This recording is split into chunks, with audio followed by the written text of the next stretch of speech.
Let's make quick comment. नमस्कार, मैं हूँ राखी जैन और लेट्स माय क्विक कमेंट में आपका स्वागत है। आज हम नेपाल की जेन जी क्रांति पर गहराई से बात करेंगे। सबसे पहले इस आंदोलन का एक क्रिटिकल एनालिसिस।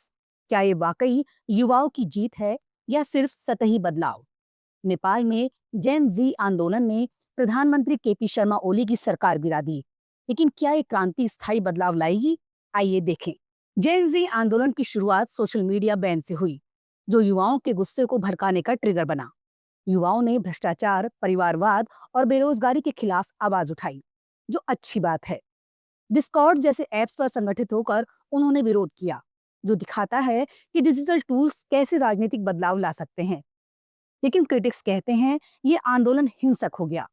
संसद, प्रधानमंत्री कार्यालय और अन्य सरकारी इमारतों में आग लगाई गई, जिससे आर्थिक नुकसान हुआ। मौतों की संख्या 51 से 70 तक पहुंच गई। क्या हिंसा जरूरी थी? कुछ विशेषज्ञ इसे कलर रेवोल्यूशन कहते हैं, जहां विदेशी ताकतें प्रभाव डाल सकती हैं। जेन जी ने सुशीला कार्की को अंतरिम पीएम चुना, लेकिन क्या ये युवा सिर्फ सतही सुधार चाहते हैं या सिस्टम की जड़ें बदलना? बांग्लादेश और श्रीलंका जैसे देशों से तुलना में यहाँ युवा नेतृत्व मजबूत दिखता है, लेकिन अगर मांगे पूरी ना हुई तो अराजकता बढ़ सकती है। सकारात्मक पक्ष ये है कि युवाओं ने सफाई अभियान चलाया, सड़कें साफ की, जो जिम्मेदारी दिखाता है। लेकिन सवाल ये है कि क्या ये क्रांति आर्थिक असमानता और बेरोजगारी जैसी गहरी समस्याओं का हल देगी या सिर्फ चेहरे बदलकर खत्म हो जाएगी? अब बात नेपाल की वर्तमान स्थिति की।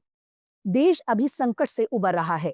12 सितंबर को सुशीला कार्की ने अंतरिम प्रधानमंत्री के रूप में शपथ ली, नेपाल की पहली महिला पीएम बनकर। 73 साल की कार्की पूर्व मुख्य न्यायाधीश हैं, जो भ्रष्टाचार विरोधी फैसलों के लिए जानी जाती हैं। जेन जी प्रदर्शनकारियों ने ही उनका नाम सुझाया। आंदोलन की शुरुआत 2025 की शुरुआत से हुई, जब महंगाई, बेरोजगारी और भ्रष्टाचार से तंग युवाओं ने विरोध शुरू किया। सोशल मीडिया बैन ने आग में घी डाला। युवाओं ने वीपीएन और डिस्कॉर्ड से कैंपेन चलाया। विरोध इतना बड़ा हुआ कि काठमांडू में हिंसा भड़क गई। पुलिस से झड़पें, 500 से ज्यादा घायल। ओली को इस्तीफा देना पड़ा। अब सेना सड़कों पर है। कर्फ्यू लगा है, लेकिन हिंसा कम हुई। पर्यटन ठप है। अमेरिका ने ट्रेवल एडवाइजरी जारी की। अर्थव्यवस्था डगमगा रही है। बाढ़ और प्राकृतिक आपदाओं से पहले ही मुश्किलें बढ़ी हुई हैं। सुशीला कार्की के सामने चुनौतियां क्या हैं? सबसे बड़ी है राजनीतिक स्थिरता। संसद भंग है। मार्च 2026 में चुनाव होने हैं। तब तक सरकार चलानी है। कार्की ने कहा कि वो सिर्फ 6 महीने रहेंगी और भ्रष्टाचार खत्म करने, अच्छी गवर्नेंस और आर्थिक समानता पर फोकस करेंगी। उन्होंने 3 नए मंत्रियों की नियुक्ति की, जो सुधारवादी हैं, लेकिन विपक्षी पार्टियां इसे हाईजैक बता रही हैं। युवाओं की मांगे हैं नई नौकरियां, पारदर्शिता और परिवारवाद का अंत पूरी करनी है। अगर नहीं हुई तो फिर विरोध हो सकता है। आर्थिक चुनौतियां भी हैं, बेरोजगारी, महंगाई, पर्यटन का नुकसान। कुछ रिपोर्ट्स कहती हैं कि विदेशी प्रभाव भी खेल में है, जो स्थिरता को प्रभावित कर सकता है।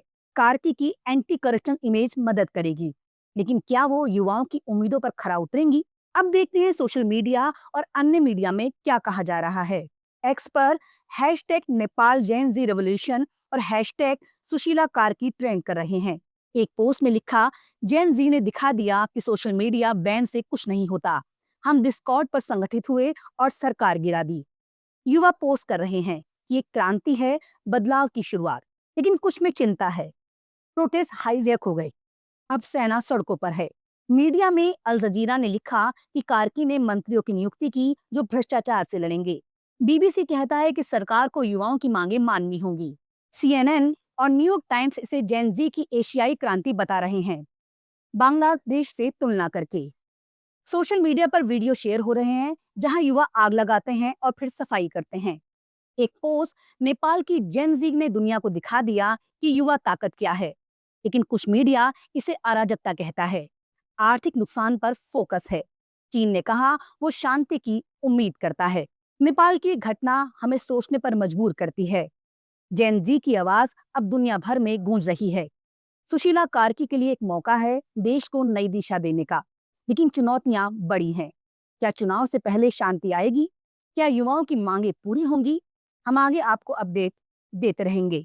अभी के लिए इतना ही। देखते रहिए, सुनते रहिए लेट्स माइक। नमस्कार।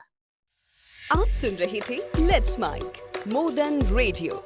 फॉलो कीजिए हमें हमारे सोशल मीडिया प्लेटफॉर्म्स पर।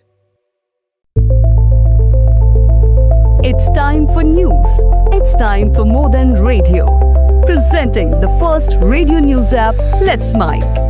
Let's Mic, a news-based app on your phone where you get to watch and listen news, talk shows, interviews, radio show podcasts. On Let's Mic, you get all relevant information of TV, print, radio, podcast, and digital. Let's Mic talks about every segment of life.